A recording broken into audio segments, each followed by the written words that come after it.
To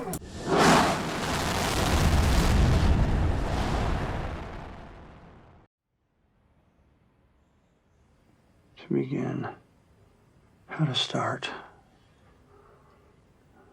I'm hungry. I should get coffee. Coffee would help me think. But I should write something first, then reward myself with coffee. Coffee and a muffin. Okay, so I need to establish the themes.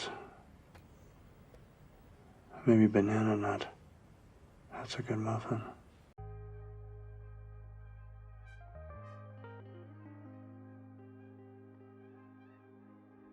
سلام، شریفم. خوشحالم با یه قسمت دیگه از هویجا همراه شما.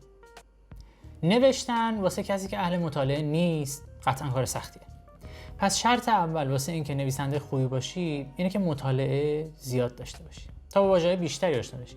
البته نه در حد مطالعه روزنامه، مقاله یا کتابای درسی. خوبه که جستجوگر باشی. واسه کشف پاسخ سوالاتی که توی ذهنت داری سراغ موتورهای جستجو بری و مقالات مختلف رو مطالعه بکنی.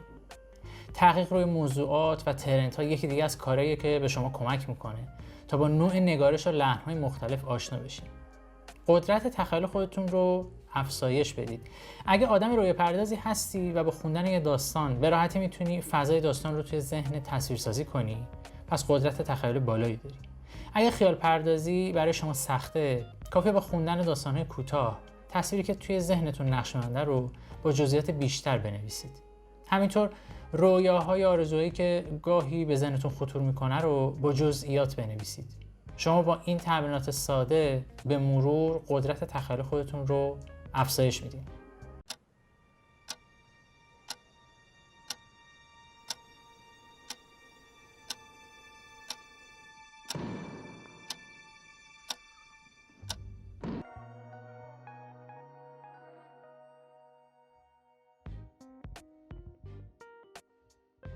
هر چقدر متون قوی و کتاب‌های برتر از نویسندگان مشهور جهان رو بخونی، فیلم، سریال و تئاتر خوب ببینی و حتی موسیقی خوب گوش بدی، به قدرت نویسندگی شما کمک میکنه.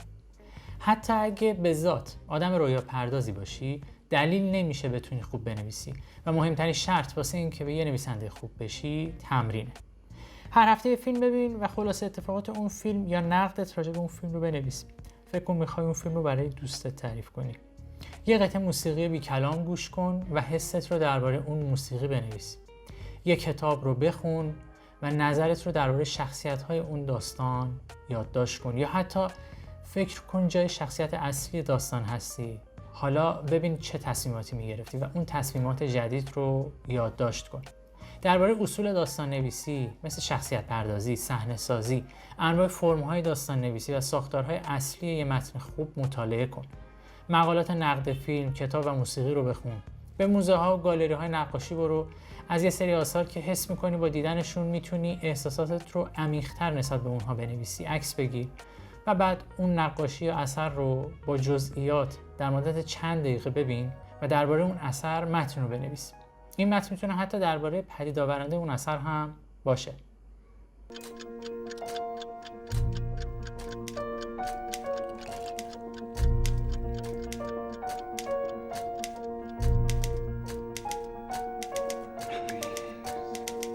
Here we go, here we go, here we go, here we go. Love was...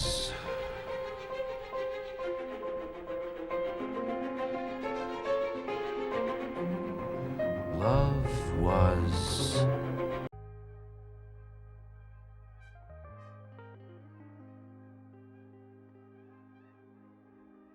درباره تاریخ هنر مطالعه کن. با سبک‌های مختلف هنری آشنا شو. مطالعاتی درباره زندگی هنرمندان مختلف به خصوص نویسندگان بزرگ دنیا داشته باش. ساده ترین راه واسه اینکه با جنس نگاه نویسنده‌های خارجی آشنا بشی، مطالعه مجموعه داستان‌های کوتاه از نویسندگان کشورهای مختلفه. معمولاً بعضی از ناشرها کتاب‌هایی رو با عنوان مجموعه نویسندگان مثلا روس، آلمانی، فرانسوی، آمریکایی و سایر ملیت‌ها منتشر می‌کنن که میتونی با ذهنیت نویسنده‌های مشهور توی یک کتاب آشنا بشی. این کار خیلی به زاویه دید شما نسبت به نگارش این متن هم کمک میکنه. شما بعد از آشنایی با سبک نوشته‌های قوی یه نگاه چندبعدی به موضوعات پیدا میکنید. گاهی مقالات انگلیسی مرتبط با تخصص یا کار خودتون رو بخونید و برداشت یا خلاصه‌ای که از اون متوجه میشید رو به زبان مادری یا به زبان انگلیسی بنویسید. وقتی متن رو توی مقاله میخونید به کلمات پرتکرار اون دقت کنید. اینها کلمات کلیدی هستند که ارتباط معناداری با عنوان مقاله و کلیت مطلب دارند.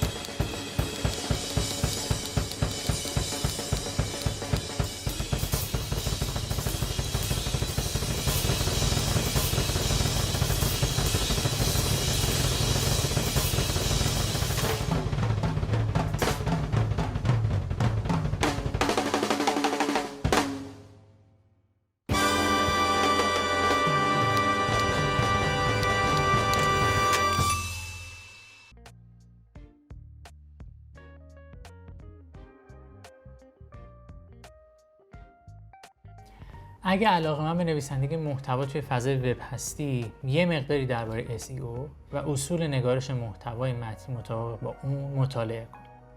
گاهی متون خودت یا مقالات دوستات رو بازنویسی کن. چندین بار این بازنویسی رو انجام بده تا متوجه بشی که چطور میشه از زواید اضافی توی متن کم کرد و متنی به اصطلاح تمیز و خوانا رو به خواننده ارائه داد. گاهی متن رو هم با لحن محاوره و هم با لحن رسمی بنویسی. این کار قدرت قلم شما رو هم واسه داستان سرایی و هم برای نوشتن متون تبلیغاتی افزایش میده. محتوا رو معمولاً 2-3 بار بخون تا بفهمی کجا باید اصول نگارشی مثل ویرگول رو رعایت کنی که در نتیجه واسه کاربر هم خوانای بهتری داشته باشه. اغلب کتاب‌هایی رو بخونید که افراد با تجربه و آگاه جامعه که ذینفع فروش اون کتاب هم به حساب نمیان به شما پیشنهاد میدن. پس الزاماً کتاب پرفروش کتاب خوبی نیست. شما به عنوان نویسنده محتوا باید به طور مستمر مطالعه داشته باشید. عناوین خبری و مقالات تخصصی رو از منابع معتبر بخون تا ذهنت همیشه درگیر کلمات و عبارات مختلف باشه. مرسی که همراه هویجه هستین. امیدوارم این نکات براتون مفید باشه. خوش باشین.